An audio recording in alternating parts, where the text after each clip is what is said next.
అన్న సూరజన నాకు వచ్చిన డౌట్ అన్న హెయిర్ ఆయిల్ అప్లై చేసేటప్పుడు దాన్ని ఖచ్చితంగా హీట్ చేసుకునే రాసుకోవాలంటే కదా అప్పుడే దాని ఒక ప్రభావం బాగుంటుంది కదా అది ఎంతవరకు నిజం అన్న? అవును బ్రో, హెయిర్ ఆయిల్ బాగా పనిచేయాలంటే దాన్ని ఖచ్చితంగా హీట్ చేసుకోవాలి. ఎందుకంటే హీట్ చేసుకుని హెయిర్ పైన అప్లై చేస్తే స్కాల్ప్ లో బ్లడ్ సర్క్యులేషన్ బాగుంటుంది, హెయిర్ ఫాలికల్స్ స్ట్రాంగ్ గా అవుతాయి. ఓవరాల్ గా చెప్పాలంటే హెయిర్ అనేది మంచి స్ట్రాంగ్ గా లాంగ్ గా అండ్ అలాగే హెల్దీగా అవుతాయి. కానీ అయినా ప్రతిసారి హీట్ చేసుకోవాలంటే చాలా కష్టం అన్న. మాలాంటి పీజీలో ఉండే వాళ్ళకి, హాస్టల్లో ఉండే వాళ్ళకి ఎక్కడ హీట్ చేసుకోగలం అన్న?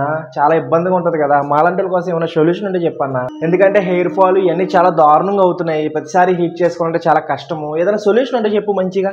అవును బ్రో, కరెక్టే నువ్వు చెప్పేది. పీజీస్ లో హాస్టల్స్ లో ఉన్న వాళ్ళకైతే హీట్ చేసుకోవడం కొంచెం కష్టమే. మీలాంటి వాళ్ళ కోసమే నేను ఒక హెయిర్ ఆయిల్ మీకు రికమెండ్ చేస్తాను. ఈ హెయిర్ ఆయిల్ ఏంటంటే మనం జస్ట్ చేతిలో వేసుకుని జస్ట్ రబ్ చేస్తే చాలా ఆటోమేటిక్గా అదే హీట్ ఎక్కిపోద్ది. అండ్ అది మన హెయిర్ పైన అప్లై చేసుకుంటే ఎలా అయితే మనం ఒక హెయిర్ ఆయిల్ ని హీట్ చేసుకుని రాసుకుంటామో సేమ్ ప్రభావాలు, సేమ్ బెనిఫిట్స్ మీకు ఈ హెయిర్ ఆయిల్ లో కూడా వస్తాయి గైస్. సో ఆ హెయిర్ ఆయిల్ పేరు ఏంటంటే మెల్మా 3-in-1 హెయిర్ ఆయిల్. సో ఈ హెయిర్ ఆయిల్ యొక్క బెనిఫిట్ ఏంటంటే ఈ హెయిర్ ఆయిల్ మీరు హీట్ చేసుకోవాల్సిన అవసరం లేదు.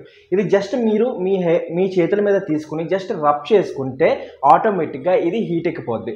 అండ్ దాని తర్వాత మీరు దీన్ని స్కాల్ప్ మీద అప్లై చేసుకుని మంచిగా రబ్ చేస్తే మీకు మీ హెయిర్ కి మంచి బెనిఫిట్స్ వస్తాయి. మీ హెయిర్ మంచి స్ట్రాంగ్ గా, లాంగ్ గా, థిక్ గా అవడానికి హెల్ప్ అవుతుంది. అండ్ మెయిన్ దీన్ని రికమెండ్ చేయడానికి మెయిన్ కారణం ఏంటంటే దీంట్లో యూజ్ చేసిన ఇంగ్రీడియంట్స్, ఇందులో మీకు 100% న్యాచురల్ ఇంగ్రీడియంట్స్ యూజ్ చేశారు. ఇందులో మీకు ఎటువంటి ప్రిజర్వేటివ్స్ కానీ కెమికల్స్ ఏమీ యూజ్ చేయలేదు. కేరళ అడవుల్లో దొరికే మంచి మంచి ఇంగ్రీడియంట్స్ ని యూజ్ చేసి ఈ హెయిర్ ఆయిల్ ని తయారు చేశారు. అందుకే దీన్ని మీకు రికమెండ్ చేస్తాను. అండ్ ఈ రోజుల్లో చాలా హెయిర్ ఆయిల్స్ వచ్చినాయి, హీట్ చేసుకుని అప్లై చేసుకోవాలి. అండ్ హీట్ చేసుకుని అప్లై చేసుకున్నా సరే మనకి అంత ప్రభావం అనేది ఉండదు, అంత బెనిఫిట్స్ అనేవి ఉండవు. బట్ ఈ హెయిర్ ఆయిల్ మీకు డెఫినెట్ గా బెనిఫిట్ ఉంటుంది. సో డెఫినెట్ గా దీన్ని ట్రై చేసుకోండి. అండ్ ఇది ట్రై చేసేటప్పుడు మీరు ఫస్ట్ టైంలోనే ఫీల్ అవుతారు మీ హెయిర్ మంచి స్మూత్ గా అవడానికి హెల్ప్ అవుతుంది, షైనీగా అవడానికి హెల్ప్ అవుతుంది.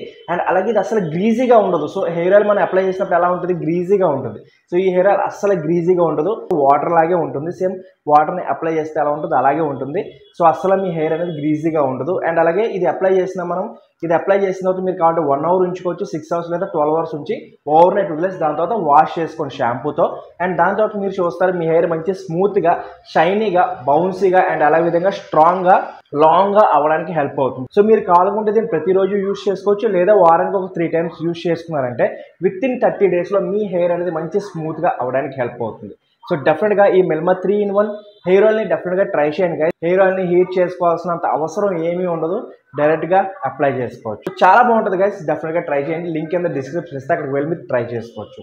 So that's it guys. I hope ఈ వీడియో మీకు నచ్చింది అనుకుంటున్నాను, ఉపయోగపడింది అనుకుంటున్నాను. వీడియో కనుక నచ్చితే లైక్, షేర్ అండ్ సబ్స్క్రైబ్ చేసుకోవడం మాత్రం మర్చిపోకండి.